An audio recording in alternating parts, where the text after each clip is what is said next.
Ethical hacking, also known as penetration testing or white hat hacking, is a controlled and legal approach to identify security vulnerabilities in computer systems, networks, applications, and other technological assets.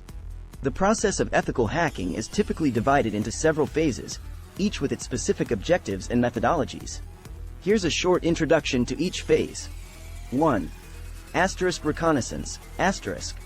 In this initial phase, ethical hackers gather as much information as possible about the target system or organization without directly engaging it.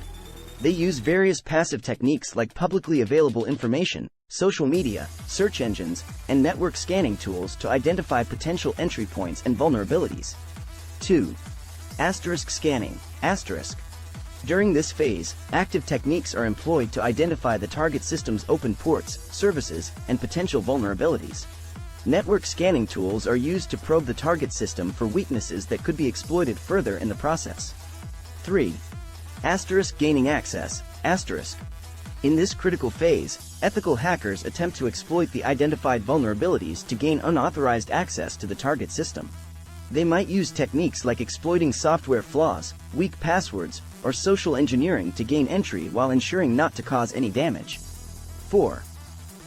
Maintaining access. Once access has been obtained, ethical hackers work to maintain their presence on the target system. This phase involves ensuring that the exploited vulnerabilities or backdoors remain active and undetected, allowing for continued access to gather more information. 5. Enumeration and information gathering.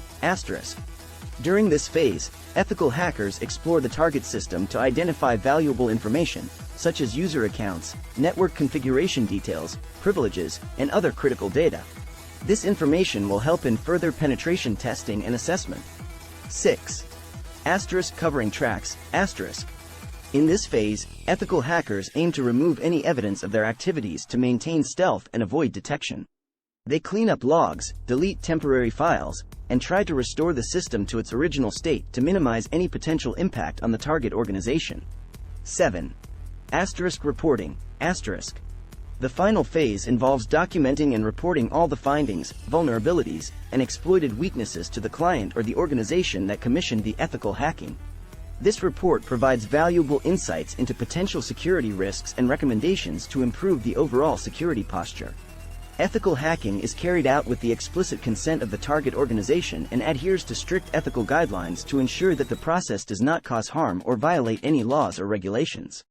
The goal is to improve the organization's security by identifying and rectifying vulnerabilities before malicious hackers can exploit them.